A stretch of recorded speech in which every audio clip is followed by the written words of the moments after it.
Yes. To the top of the left. 25 right.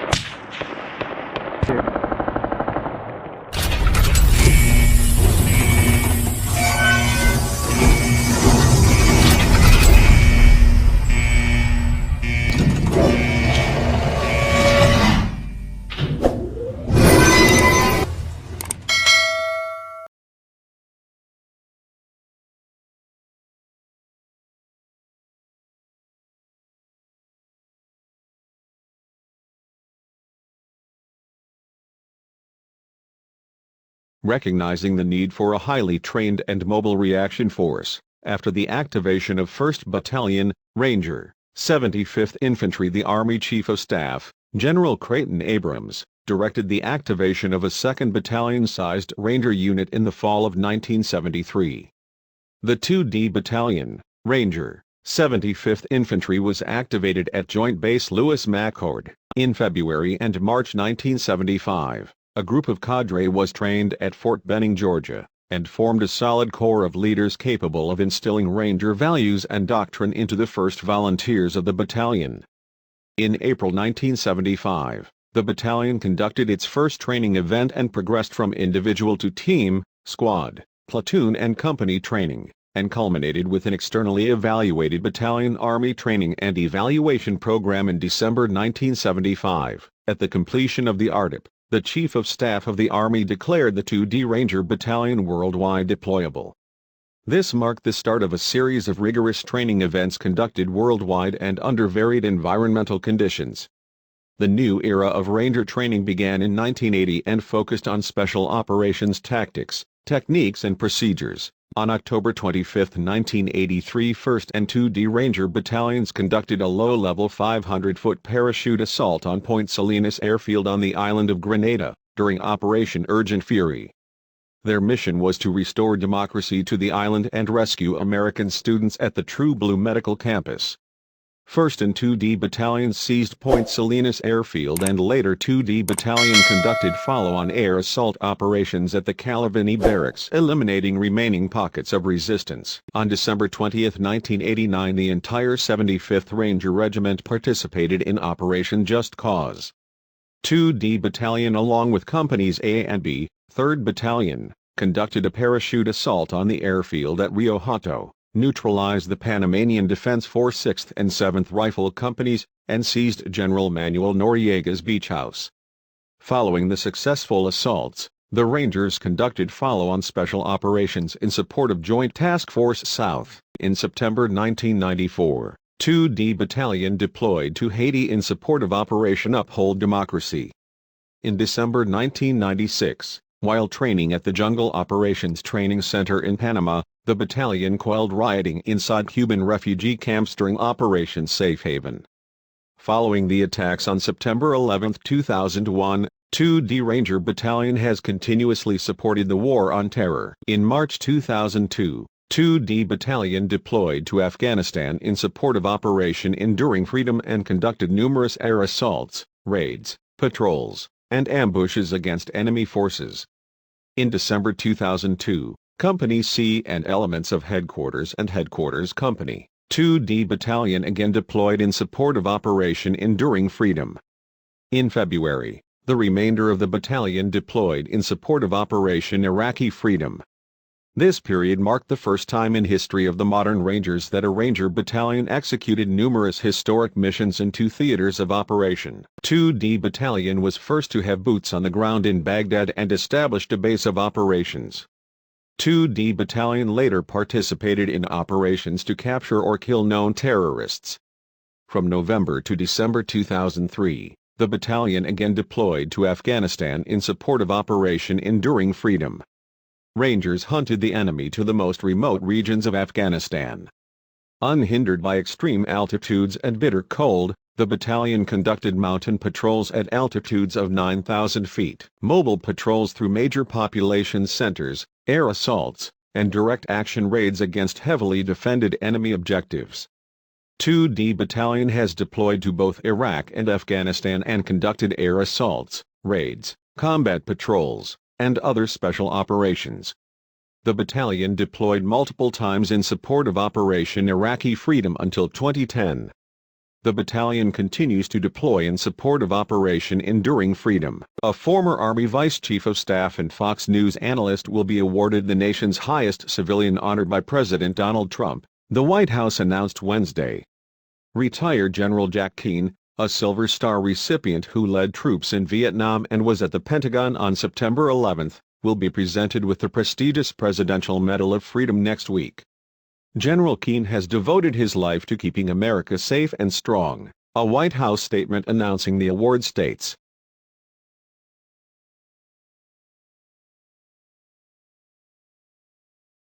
President's Select Medal of Freedom recipients. The award was created to honor Americans who have made significant contributions to national, international or cultural causes in the public or private sectors. Recipients have included those in the medical, journalism, entertainment and business fields. President George H.W. Bush presented the award to Holocaust survivor, author and political activist Elie Wiesel in 1992. Civil rights activist Rosa Parks received the award from President Bill Clinton in 1996. Mother Teresa, a Catholic nun and later saint, was chosen for the award by President Ronald Reagan in 1985 and physicist Stephen Hawking by President Barack Obama in 2009. The award was most recently presented to conservative radio talk show host Rush Limbaugh during last month's State of the Union address. Trump took heat for the decision to award the medal to Limbaugh, who is seen as a divisive figure by critics. The talk show host has been accused of making sexist and racist comments on the air. Keane, 77, retired from the Army in 2003. As Vice Chief of Staff, he provided oversight for the wars in Iraq and Afghanistan, according to his bio. He played a key role in formulating and recommending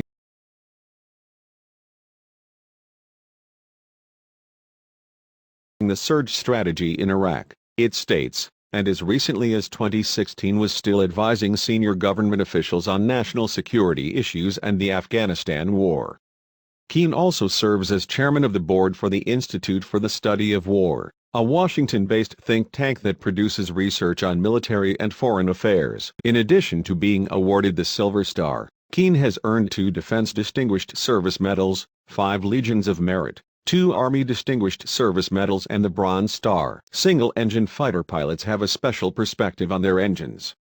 From the life and death nature of their mission to the broader implications on the battle, they count on the engine to get them to the fight and win. Today there is a dogfight between the Department of Defense, DoD, and Congress over the alternative engine program for the largest defense program ever, the F-35 Joint Strike Fighter. For those of us who lived the F-16 Viper experience with the Pratt & Amp, Whitney F-100 and the General Electric F-110 engines, silence is not an option. Too much is at stake and the relevant real-world lessons learned over decades of hard work, billions invested, and successful worldwide fighter operations are clear and profound. There are volumes of information, metrics, reports, and books like The Air Force and the Great Engine War that describe the history, detail the lessons and highlight the value of a second jet engine source. As if these sources are not enough, I've talked to many others who operated the parent of the F-35, the F-16, for thousands of hours each, and we broadly agree the alternative engine program for the JSF is essential. From our first casual look at the F-16, we saw the blended wing body that makes the jet look like an engine with wings on it and a prime perch with a bubble canopy for us to ride. Before we ever got into the cockpit though, we got smart with a Pratt traveling road show called Know Your Engine. This forum began as the direct result of the operational challenges that plagued us and our maintainers. From the beginning of the F-100 engine operations, we were all impressed by the F-100's high thrust. However, in flight we had performance shortfalls and throttle restriction that to some degree forced us to baby the motor in order to avoid engine problems, stalls and/or afterburner blowouts. We often felt as if we were flying the engine as opposed to employing the aircraft. Unfortunately, the situation on the ground was even worse. The in-flight problems were difficult to resolve and reliability was a fraction of the requirement. Not to let us or the mission down, our maintainers made Herculean efforts to keep our F-16s in the air. They would routinely remove and replace engines, and the engine backshop would all too often tear them down completely. In a short time, engine shop operating budgets and manpower to perform all the unplanned maintenance snowballed and drove our maintenance squadrons to the brink of operational bankruptcy. Then our world changed. The Pentagon saw the wisdom of introducing a second engine in the form of GE's F-110, and we discovered an engine with unrestricted throttle movements, higher thrust, and the potential to actually meet all the reliability requirements. Yes, an engine could really do what we needed, and politics succumbed to true solutions and performance. Of course, GE was happy to be on the F-16, but there was also a spark in the eyes of Pratt's working-level engineers, mechanics, and managers who knew they could do better. That initial spark of competition generated a new energy level that was unmistakable, impossible to quantify, of immeasurable benefit, and enduring. Now, for over 20 years, the dull thud of complacency has been replaced with broad excitement and empowered performance. When we had problems or new technical opportunities, the creative minds of each team made it theirs and in turn set new standards of excellence for both engines. The bottom line results are historic and unmistakable, dramatically improved combat capability and our war-fighting advantage. Some say we can't afford an alternative engine for the F-35. For those of us who flew F-16s, it is crystal clear that we can't afford to not have a second source. Seated next to Powell during the speech was a quiet, dignified man named Vernon Baker. The World War II veteran from St. Mary's, Idaho, was one of 7 black soldiers awarded the Medal of Honor in 1997 for deeds long past. A then-segregated army had ignored their achievements. Baker was the only one of the group still alive to accept the honor, but his surprise was swept aside by anger when he read declassified Army performance reports that described blacks as unsuited for combat, and spoke of black cowardice. "In my unit, there were no cowards," Baker snapped to a journalist in 1996. "We fought, and men in my platoon died."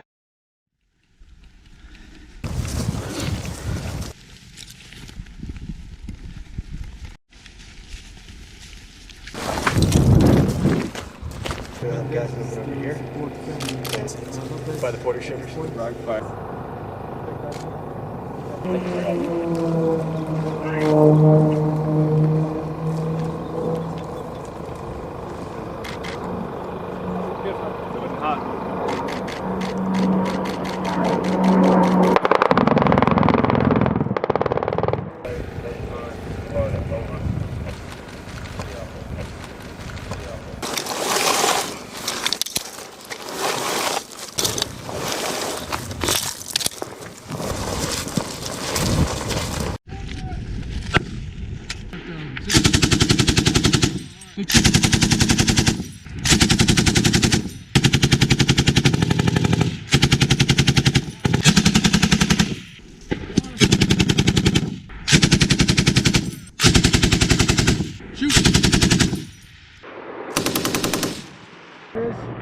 Yes. To the top of the left. Only 5 right.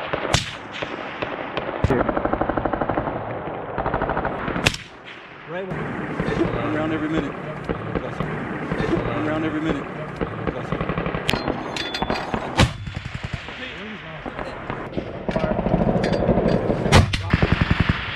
go. Fire. On 2.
Right side step.